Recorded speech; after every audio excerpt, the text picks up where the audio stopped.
My name is Deepesh Patel, editor at Trade Finance Global. Supply chain finance is an important offering for parties across the international supply chain, with benefits stretching beyond simply improving liquidity. However, the past year has demonstrated that nothing in international trade is ever certain. It's essential to continue to innovate and provide new approaches to supply chain management and supply chain finance, those that are more insulated from the geopolitical and macroeconomic turmoil that we see no signs of slowing right now. So I'm delighted today to be joined by Surecomp's Suchi Guharoy, Head of Global Solution Consulting, to really discuss how Surecomp has responded to some of these obstacles as we enter the last quarter of 2024. Suchi, thank you for joining us on Trade Finance Talks TV. Thank you, Deepesh. Thanks for having me here today. So thank you. And as we're talking here at Sibos during Sibos 2024 in Beijing, can you give us a quick introduction to start off with? Who are you, where are you from, and what do you do? Yeah, absolutely. I'm Suchi Guharoy. I'm based out of London. I head the Global Solution Consulting team for Surecomp. I've had over 2 decades of experience in banking, covering retail, commercial, and wholesale banking. I've had senior product-focused roles in companies like FIS, Temenos, and Oracle before joining Surecomp. I take care of the functional and the technical subject matter experts who are really focused on giving very customer-centric trade finance solutions to our clients all over the world. Thank you very much. And I guess what a year it's been so far. Can you talk about what your priorities have been for this year and also what you're going to focus on in the remainder of the year? Yeah, absolutely. I think Surecomp, traditionally over the last 40 years, we've been doing trade finance business and catering to corporates and banking and financial industry. So our main motto and goal is to provide seamless, sustainable trade for everyone across the industry, breaking down barriers. I think with that mantra in mind, there are certain key priorities that Surecomp has for 2024. The first one is obviously keeping our solutions safe, secure, and compliant with whatever is happening around us and the recent episodes, without naming one.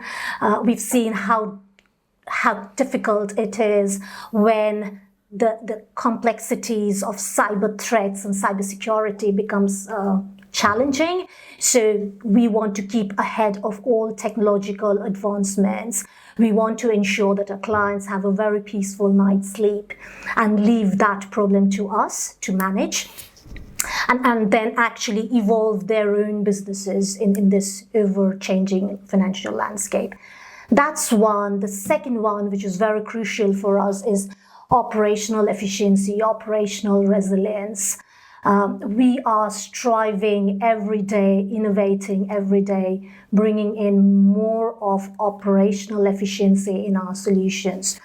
We want to get to that no-touch, zero-touch experience when automation, bringing in artificial intelligence, intelligent automation to actually be able to enhance your operational workflow actually helps improve turnaround time and brings in customer satisfaction to the business. I think overall for the remainder half of the year, we are going to expand our fintech collaboration by a lot. We already have a partnership of large number of fintechs supporting the upstream and downstream systems of the overall trade finance ecosystem. We are going to do a lot more work in having more partners embedded into our trade finance ecosystem.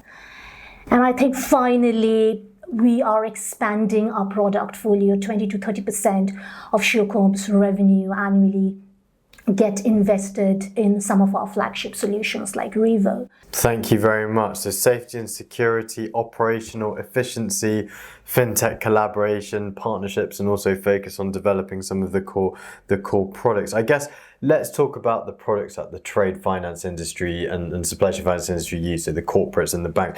What would you say in summary are some of the biggest challenges we're seeing in terms of supply chain finance access and also some of the positive developments you've been seeing? Yeah. And a very pertinent topic, I must say. I think supply chain, by the very nature, is complex. Trade finance is complex.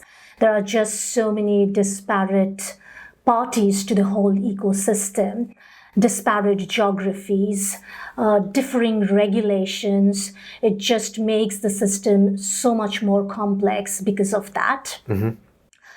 I think what we are seeing overall is the customers, they would need to diversify their vendor portfolio. Obviously, COVID has taught us enough. So having that diversified portfolio, some of these large anchor buyers, for example, large industries, they might know their tier 1 suppliers, but they have absolutely no clue about their tier 2, tier 3 suppliers, leave alone which geographies, what kind of regulations, etc. The second thing I believe is there's a lot of information which goes in via this complete channels and partner networks, right? And there is different levels of interpretation of this information that is massively flowing between the ecosystem and how they are consumed and understood and analyzed by different parties. There's a lot of information which is very relevant and meaningful but does not get captured just because of disparate systems and applications and lack of connectivity, shall I say.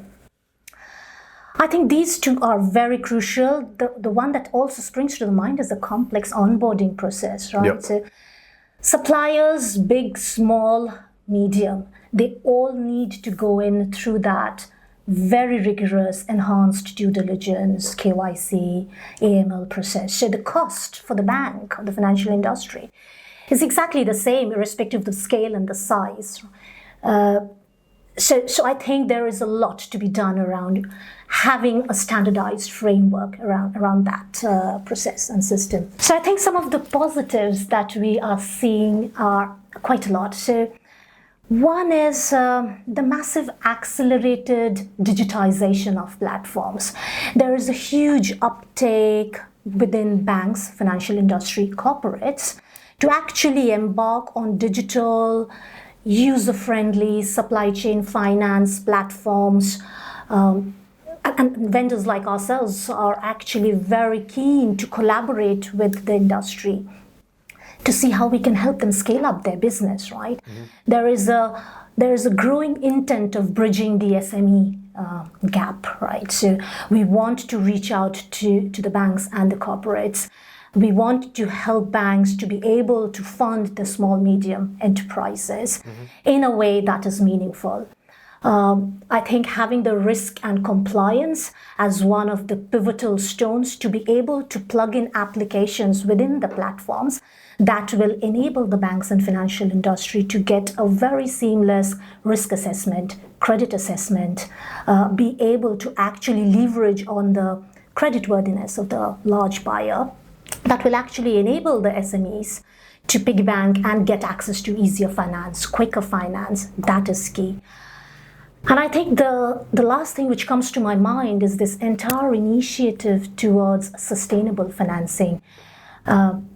It's just not bothering or being concerned about me alone as one of the parties, right? So again, coming back to the large anchor buyers, it's just not enough if one of them, they themselves are ESG compliant, right? They would like the ESG compliance, the matrix, to be spread across the entire ecosystem of their own supply chain. So it's not a good to have stuff.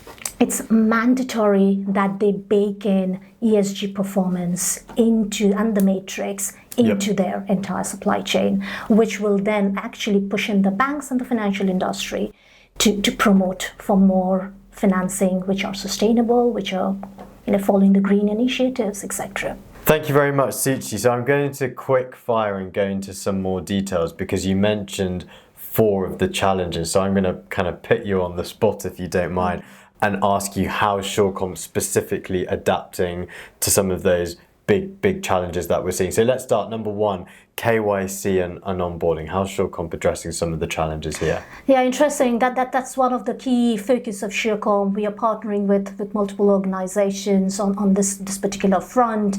We're trying to see the amount of automation that we can bring in for actually capturing risk management, credit assessment, for being able to do enhanced due diligence, KYC, anti-money laundering, sanctions, etc., globally and locally. Thank you. 2, data capture and harmonization. Yeah, I think Revo, as one of our flagship solutions, is really pivoted towards harmonized data capture.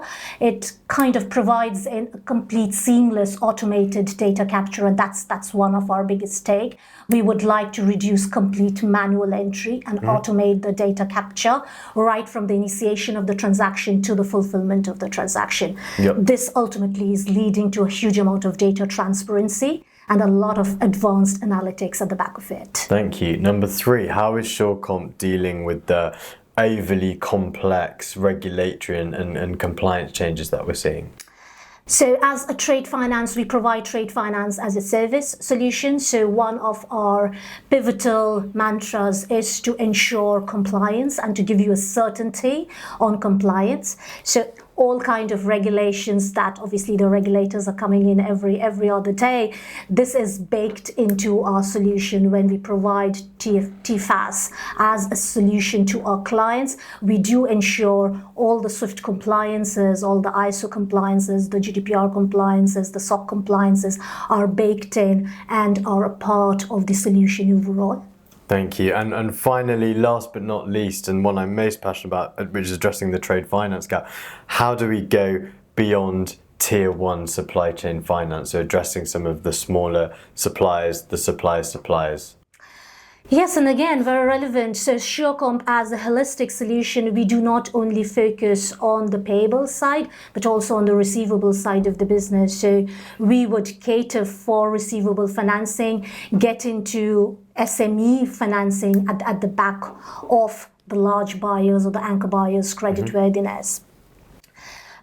We are exploring a lot of the regional and local markets. So what we are seeing massively is these regional banks are partnering with the global banks, and they are actually very keen to take part in the overall global programs where these large banks do not have a footprint. We are partnering with these banks and these financial institutions to help them promote the case. Thank you very much. And final question, how can regional banks better position themselves in the really competitive landscape of supply chain finance that we're seeing, particularly in and around facilitating those cross-border transactions to help MSMEs and SMEs? Yes, interesting. I think one thing which regional banks are massively doing are obviously adopting this digital acceleration. So they are on a trajectory to bring in more of digital platforms, more of enhanced supply chain finance, user-friendly platforms that can help bridge the gap between the siloed information across their parties. I think the next bit, what I was alluding to previously, is they are actually partnering with a lot of these global banks. They are expanding their network of correspondent banks so they could actually ride on to and gain some international banking services through the cross-border transactions via these banks' network. And finally, I think the focus of these regional banks is to be able to finance small, medium enterprises, right? So there is a lot of focus on receivable financing that these banks are playing into and taking part into some of the very specific customer-centric local schemes. I think these are the different ways that they are trying to help bridge the gap. Thank you very much. So it's not all doom and gloom for supply chain finance, but I think partnership is absolutely crucial, and we can see a really increased appetite to embrace digitization within many of the banks and also partnering with many of the platforms. There are increasingly more and more ways to look at the creditworthiness of an end client, with a need for growth in sustainable trade finance and sustainable supply chain finance. That was Suchi Guharoy, Head of Global Solution Consulting at Surecomp. Suchi, welcome, and thank you very much for coming to Trade Finance Talks TV for this interview. Thank you so much, Deepesh. It was lovely talking to you today. Thank you.